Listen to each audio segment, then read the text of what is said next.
nantinya untuk bisa mencapai 70% vaksin ini?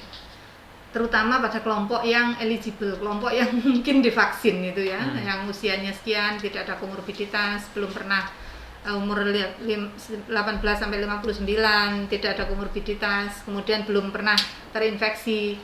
Itu tolong berpikir rasional. Ketika kita menghadapi virus ini, ketika kita menghadapi pandemi ini, sebenarnya bagi saya secara pribadi ya, mungkin kalian cocok.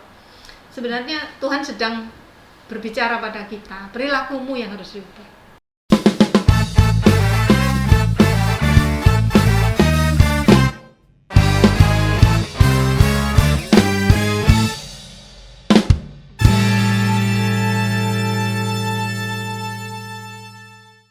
Ya, Assalamualaikum warahmatullahi wabarakatuh. Baik, kita ketemu lagi di dalam podcast Bangga Surabaya. Kalau kemarin kan cowok-cowok terus, sekarang saya dampingi seorang perempuan yang sangat luar biasa. Iya. Beliau ini adalah pembina Persakmi Pengda Jawa Timur, Ibu Esti Ningtyas Nugraheni. Benar Bu ya? Benar, Saya jangan dimarahi Bu kalau salah Bu. Enggak. Panggil Esti aja. Iya Bu Esti. Jadi kali ini teman-teman kita COVID di Indonesia ini kan sudah dari bulan Maret ya sampai sekarang, dan tentunya mungkin teman-teman juga sudah tahu bagaimana sih COVID itu. Terus kemudian juga beberapa berita pun membahas terkait gimana sih perkembangan COVID-19 di Indonesia, terutama juga di kota Surabaya. Dan baru-baru ini yang paling hits adalah pemerintah sudah memberikan vaksin, yang mendatangkan vaksin dengan jumlah untuk tahap awal, dan pemerintah kota Surabaya juga mendapatkan beberapa puluh ribu vaksin. Ya. Oke, selamat datang Bu Esti ya di podcast Bangga Surabaya. Bu, ini kan tema yang akan kita angkat kali ini adalah mengapa harus vaksin ya. Karena kan memang kita lihat sejauh ini banyak teman-teman kita, saudara-saudara kita yang terkena COVID-19 ini, dan ya alhamdulillah banyak juga yang sembuh. Lebih banyak yang sembuh. Ya, jauh lebih banyak yang sembuh. Terus banyak juga yang donor plasma konvalen, ya kan. Terus namun juga kita juga turut berduka, ada rekan-rekan kita yang mungkin kalah ya melawan COVID. Sebenarnya Bu, kalau seandainya melihat dari perkembangan COVID di Surabaya ataupun Indonesia, ini bisa diceritakan gambarannya sedikit Bu, gimana Bu? Pertama, karena setiap penyakit yang dimunculkan atau penyakit yang diputuskan gitu ya untuk diizinkan untuk menyerang manusia, maka akan membersamai kehidupan itu sendiri. Sehingga langkah rasional kita ini kan lebih mempelajari, kemudian bagaimana kita mengantisipasi.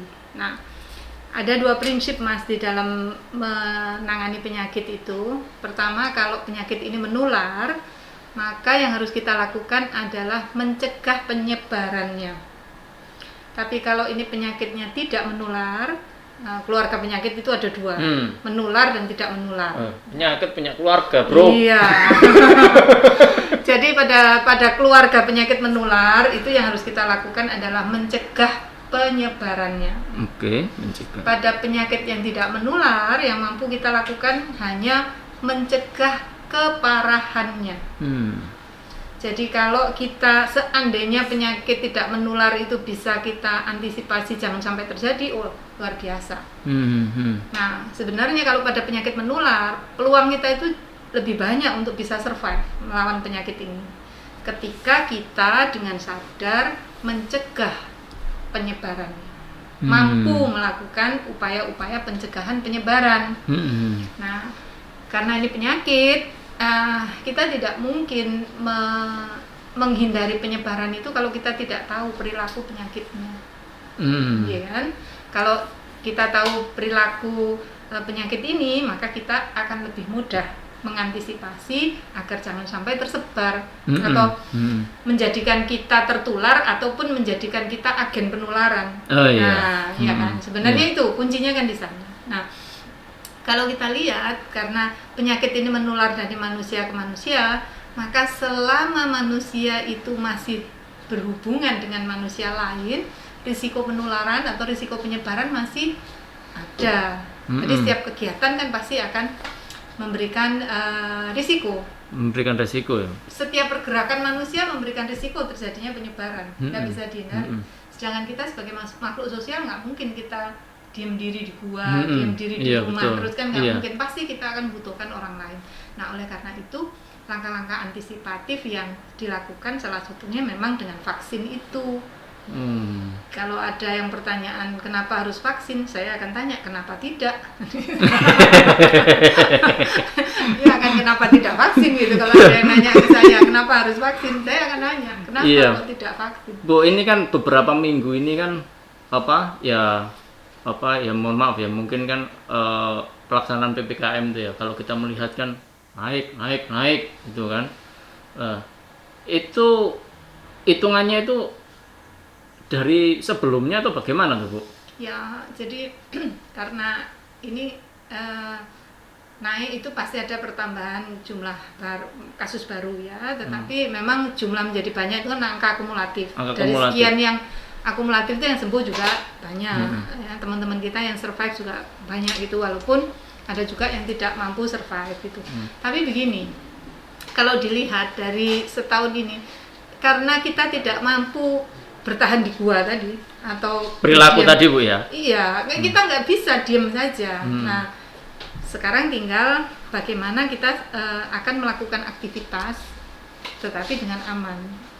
Kalau kami melakukan edukasi begitu ya, kami selalu mengatakan harus selain sadar bahwa penyakit ini menular dari manusia ke manusia, harus tahu juga kalau pandemi ini, jadi dampak pandemi ini ada yang bagian kesehatan, ada yang non kesehatan. Sayangnya apapun yang kita lakukan di area yang non kesehatan, mau sosial, kultural, mau budaya gitu ya, mau ekonomi atau apapun, itu ternyata ada kaitannya dengan dampak kesehatan. Salah satunya ketika kita longgar terhadap protokol kesehatan, ketika kita tidak mau menjaga stamina, artinya daya tahan tubuh kita ini diperkuat, bisa jadi masalah yang akibat aktivitas kita yang di non kesehatan itu justru akan berdampak menjadi beban di kesehatan. Kita kan sering menyalahkan libur panjang, menyalahkan akhir tahun, gitu ya. Kalau gitu nggak usah libur, Bu. Nah, kan liburnya yang disalahkan. Iya, sebenarnya. Jangan, Bu. Iya, justru sebenarnya kan ini pertanyaan ke kita, karena syaratnya itu agar tidak terjadi penularan itu perilaku harus konsisten dimanapun bersama siapapun. Oke, perilaku harus konsisten dimanapun bersama siapapun. Bersama siapapun. Kalau tidak percaya, penularan di keluarga jauh lebih banyak kok daripada di kantor. Oh iya. Secinta-cintanya suami istri, nular ya nular aja kata penyakitnya. Iya, sepakat itu, Bu. Iya, itu yang saya alami. Nggak nyindir lo ya. Enggak. Sekarang masa istri sakit, anak sakit kita nggak rawat kan nggak mungkin. Nah, ngerawatnya tetap dirawat, tapi protokolnya tetap. Iya, tapi memang di rumah itu ya agak nggak mudah. Artinya penyakit ini itu adil seadil-adilnya. Penyakit adil. Iya, dalam artian dia tidak membedakan mau siapapun. Iya, betul. Mau siapapun, dimanapun, dia itu bisa aja menularkan. Nah, kalau kita tidak menyadari dari sisi itu, nyalahkan yang libur panjang lah, menyalahkan beban ekonomi saya tinggi, jadi saya harus keluar rumah dan lain sebagainya. Ya, itu kehidupan kita. Dan penyakit ini akan menyertai kita seiring dengan waktu. Iya, Bu. Apakah dengan vaksin ya? Ini pengetahuan saya, Bu ya. Vaksin ini sebenarnya pola kerjanya bagaimana sih, Bu? Apakah dia itu kan karena ya kita makhluk sosial, interaksi seperti yang tadi Bu Esti sampaikan. Apakah bagaimana sih nantinya ketika seseorang atau komunitas atau bahkan se-Indonesia ini divaksin, apakah benar bisa mengurangi atau bahkan menghilangkan itu? Gini. Gimana Bu ya? Jadi kalau eradikasi itu nanti dulu kita omongin ya, karena Iya. penyakit ini new emerging disease, itu Oh, penyakit yang baru ditemukan di tahun 2019. Jadi kalau eradikasi itu kan punah itu ya. penyakitnya- Eradikasi itu apa Bu? Eradikasi itu hilang secara keseluruhan permanen, jadi Oh, dimusnahkan gitu, penyakit ini bisa dimusnahkan. lumayan kosakata baru. Yang bisa itu mungkin dieliminasi, diturunkan, Oh, gitu iya. ya, dikendalikan. Tapi kalau mau bicara ini tadi COVID-nya bisa hilang begitu, rasanya mungkin Belum ya? terlalu dini kita Iya. membahas itu karena ini penyakit yang baru. Berarti vaksin ini Nah, Untuk- ini, sebenarnya untuk apa ini? untuk apa ya? Nah. Jadi begini, secara teori kalau pernah dengar itu ada herd immunity gitu ya. Iya. Itu adalah daya tahan kelompok atau daya tahan populasi. Nah, syaratnya agar terjadi herd immunity itu kan harus 70% populasi itu pernah terinfeksi. Iya. Oke. Nah, kalau kita lihat fakta di lapangan, sekarang ini less than 1% yang terinfeksi. Kurang dari 1% dari populasi. Kita udah babak belur. Kalau kita biarkan ini bergulir seiring dengan perjalanan waktu, artinya by nature begitu, kita nggak bisa bayangkan. Saya nggak berani juga. Saya tidak bayangkan ini jadi misalkan naik 2 kali lipat dari angka sekarang aja. Nah, secara kumulatif itu sudah berapa beban fasilitas kesehatan yang harus kita tanggung, berapa beban ekonomi. Karena apa? Dampak real dari pandemi ini adalah produktivitas. Ketika produktivitas kita terganggu, maka semuanya juga akan terpengaruh. Dampaknya multiply gitu ya. Nah, sekarang kalau balik lagi, kenapa kok vaksin? Sebenarnya secara sederhana, vaksin ini kan akan mengajarkan tubuh kita untuk membangun antibodi. Nah, berarti kita kan tubuh kita akan seperti orang yang pernah terinfeksi. Iya. Seperti ya. Bukan itu adalah dampak yang diharapkan. Kondisi seperti ini adalah dampak yang diharapkan. Karena sebenarnya kalau kita baru heboh vaksin ini ya rada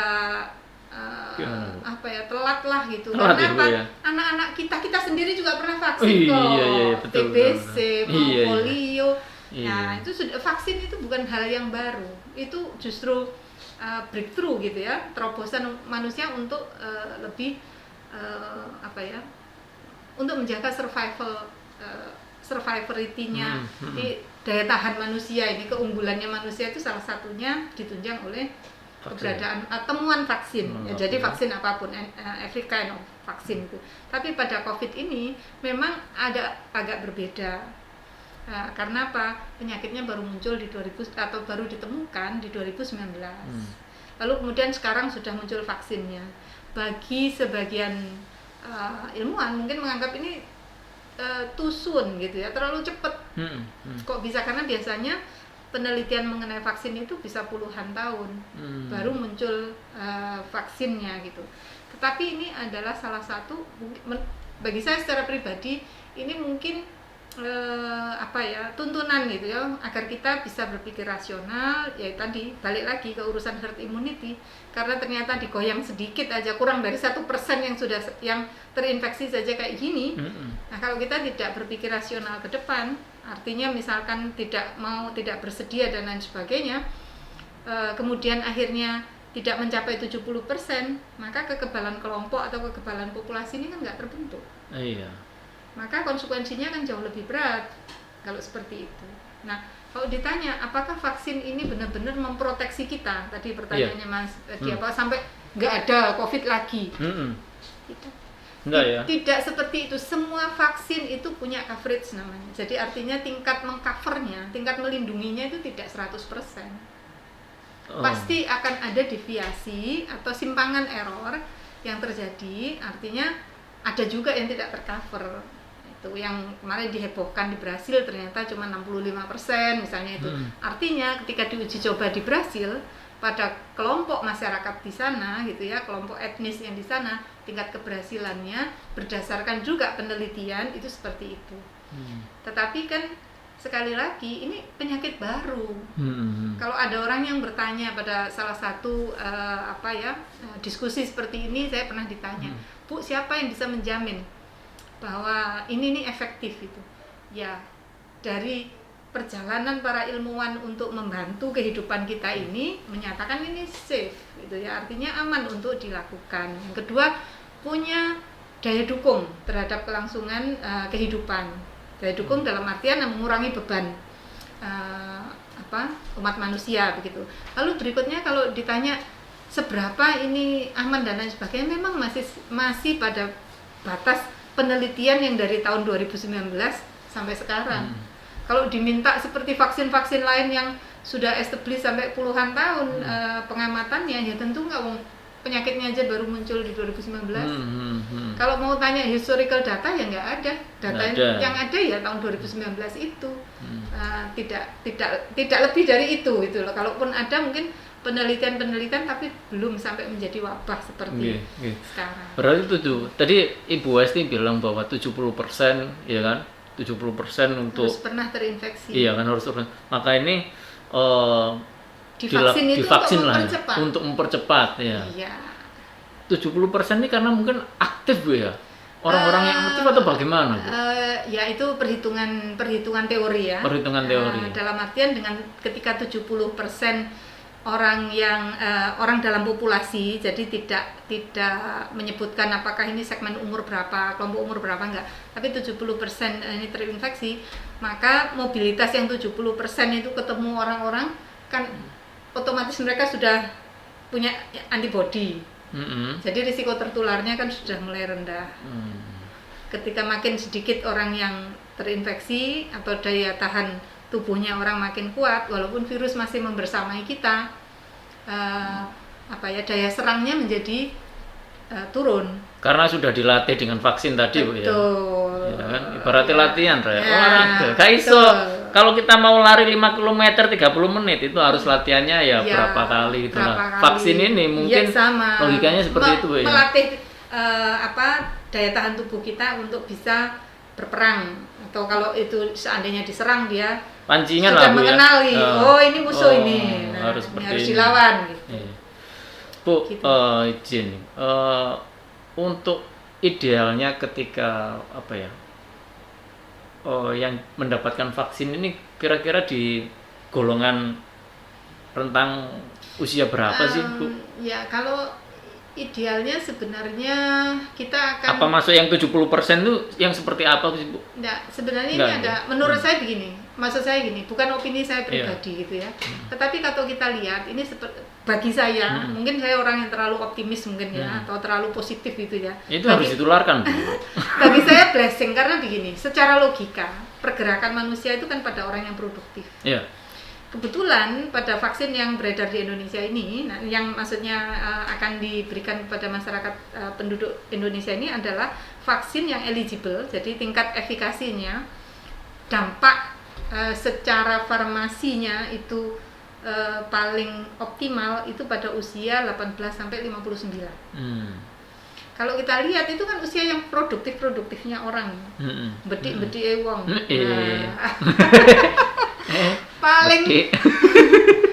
Paling mobile-mobilenya paling kayak pindah-pindah kemana-mana, pokoknya paling aktif lah di situ, baik mungkin secara sosial, mungkin juga secara fisik gitu ya, dia masih ini. Nah, ketika yang bisa diproteksi, maksudnya vaksin ini efektif untuk kelompok umur itu, kita kan diuntungkan karena sebagian orang yang mobile tadi akan menjadi orang-orang yang cocok untuk diproteksi atau cocok menggunakan vaksin ini.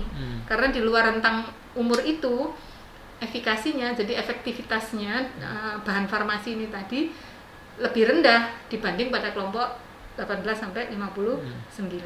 Sehingga kalau kita lihat hasil yang ada sekarang ini, kemungkinan kita terproteksi kalau kita bisa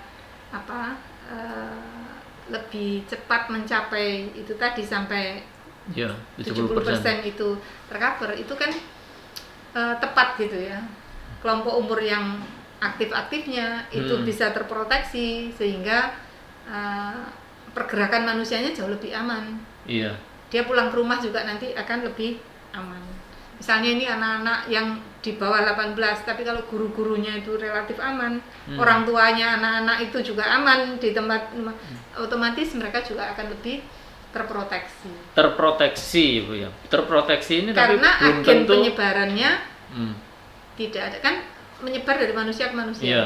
Kalau orang yang paling aktif itu tadi terproteksi, berarti kan lingkungannya, tempat tinggalnya, karena lingkungan tempat tinggalnya di keluarganya ini kan cenderung dia lebih pasif dibanding misalnya pencari nafkah ininya. Nah, kalau pencari nafkahnya itu yang usia antara 18 sampai 59 terproteksi, berarti dia dimanapun kan dia tahan dong. Dia balik ke rumah kan jauh lebih aman. Oke. Di kelompok rentan yang ada di rumah itu lebih aman. Safe ya. Yes, gitu. Namun Bu, masih ada kemungkinan loh Bu, walaupun itu divaksin tetap betul, tertular. karena kan sekali lagi vaksin tidak akan mengcover sampai 100%. Yang coveragenya itu apapun jenis tidak 100%, vaksinnya, tetapi tidak menimbulkan ini ya, tidak menimbulkan apa ya, gejala yang parah atau bagaimana? Belum. Gini. Gimana? Kalau pada vaksinnya sendiri ini sebenarnya bukan efek samping ya. Yang terjadi itu pada vaksinnya. Mau vaksin apa saja. Orang anak-anak divaksin polio mungkin anget setelah ini. Jadi namanya itu KIPI. Oh, itulah dampak langsung. Kejadian ikutan pasca imunisasi.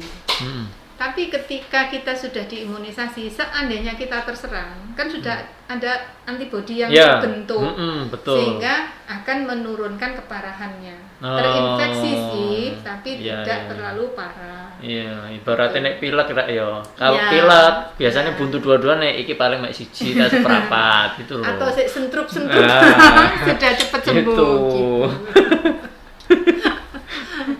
Iya, Bu, kan banyak beredar hoax bahwa aduh percuma divaksin nggak ada manfaatnya, yo kan 100%.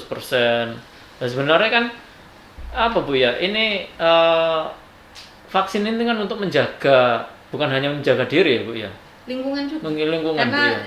Istilahnya itu tadi herd immunity itu kekebalan populasi, kekebalan kelompok. Jadi kalau kita tidak mengikuti skema yang secara teori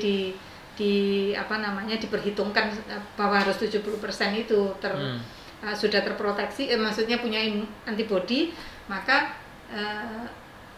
sebenarnya ya kalau dibilang seperti itu, menurut saya adalah langkah yang atau sikap yang kurang rasional, karena dibandingkan kita diem aja gitu ya. Kalau kita melakukan sesuatu, tentu upaya ini kan ada nilainya, kalaupun tidak pada dirinya sendiri, tapi kan juga untuk lingkungan. Artinya kalau dia bilang aku sakti, akan terinfeksi gitu ya. Nom-noman kayak aku ini Bu, buaya. Rasa sakti tiba-tiba ya kena COVID. Nah, itu yang menurut saya ya sesuatu yang perlu kita renungkan bersama, karena ini masalah tidak menyangkut kita saja, tidak menyangkut orang lain saja. Jadi kalau saya sampaikan ke teman-teman, jangan biarkan diri kita, keluarga kita, lingkungan kita itu tertular atau menjadi agen penularan. Kalau tertular mungkin yang merasakan kita saja, tapi kalau kita menjadi agen penular, aduh ya Allah, naudzubillah, kita jadi mudarat untuk orang lain gitu. Iya, betul itu Bu. Aduh, jadi merinding aku. Iya. Kan? Jadi bahaya sekali kalau kita jadi agennya. Kita ngerasa nggak apa-apa, ya kan? Ya. Tapi kalau seandainya kita masih bisa menularkan ke orang lain. Oh, oke. Teman-teman, ada yang tanya? Bu, mau tanya, ini kan kalau ada misalkan kondisi alergi terhadap obat tertentu atau punya komorbid, itu istilahnya tidak boleh vaksin dulu ya Bu ya? Iya. Nah, itu betul. Kapan ini orang seperti ini bisa menerima vaksin? Jadi pada saat kita berpikir tentang kekebalan populasi atau kekebalan kelompok itu, kita tidak bisa memikir tentang individu, gitu ya. Kita harapkan memang orang-orang yang sehat itu bersedia divaksin sampai kejadian 70% itu tadi itu bisa tercover begitu, sehingga orang-orang yang dengan komorbiditas itu secara tidak langsung juga terproteksi. Nah, kenapa kok orang-orang dengan komorbiditas itu sekarang belum bisa, maksudnya dinyatakan tidak menjadi prioritas untuk divaksin? Karena sekali lagi ini kan secara logika ini vaksin ini juga sesuatu yang baru. Ya, sedangkan orang-orang dengan komorbiditas itu tingkat kerentanannya masing-masing individu nggak sama. Nah, sedangkan kita ini kan mau nyasar semua orang, jadi makanya tadi saya sampaikan ini harus berpola pikir makro. Kalau kita mau mikir makro ya jangan satu-satu gitu ya. Jadi mana yang dampaknya paling luas itu yang tentunya menjadi prioritas begitu. Jadi kalau seperti ini, nah, akan berpikir si A dengan komorbiditas ini sama-sama misalnya komorbiditasnya diabetik, tetapi kondisi A dan B belum tentu sama. Nah, kalau memikirkan satu demi satu untuk vaksin ini cocok sampai mikir ini, nah kita ini lagi perang. Kalau harus mikir satu-satu ya ini yang kita pertahankan itu wilayah sederhananya itu. Tidak hanya satu individu, tidak hanya satu rumah, tidak hanya satu keluarga, tapi secara wilayah. Jadi sebenarnya itu hanya menyederhanakan satu proses. Tapi kalau kapan ya mestinya yang dikejar itu yang menjadi subjek yang paling mungkin sekarang ini untuk dilakukan vaksin ini dikerjakan dulu ya. Contohnya aja layanan kesehatan, tenaga kesehatan misalnya. Oh, itu yang masuk tahap pertama, makanya itu Bu ya. Kenapa diprioritaskan? Karena apa? Kita ini berpikir tentang ketahanan wilayah. Artinya ketahanan populasi. Kalau kemudian satu demi satu, waduh saya karena komorbiditas saya nggak diperhatikan pemerintah, jangan berpikir seperti itu. Karena kita mikirnya makro. Pemerintah tidak melihat satu demi satu. Walaupun seluruh masyarakat, seluruh rakyat Indonesia itu dipikirkan, tapi kita kan ibaratnya ini kan perang. Jadi yang kita pertahankan wilayah. Nah, ketika individu-individu ya kita akan clustering gitu ya. Mana-mana yang paling sederhananya yang kontribusinya paling besar. Nah, sekarang ini dengan pandemi yang kontribusi terbesar memang tenaga kesehatan gitu ya. Dan sekarang kalau mereka yang terpapar semua, sementara mereka itu risiko paling tinggi. Nah kita memang harus pertahankan dulu. Nah, sopo sing ramut kan gitu. Nah, sederhananya gitu. Tapi kalau when itu kapan mau ditanyakan, ini bukan berarti besok atau lusa, enggak. Tapi ini layering ini dibuat karena satu strategi mempertahankan eksistensi sebenarnya bangsa ini. Kalau saya bilang seperti itu, karena itu tadi yang dipertahankan tuh wilayahnya, populasinya, bukan individu per individu. Gitu ya. Ada lagi? Ada lagi.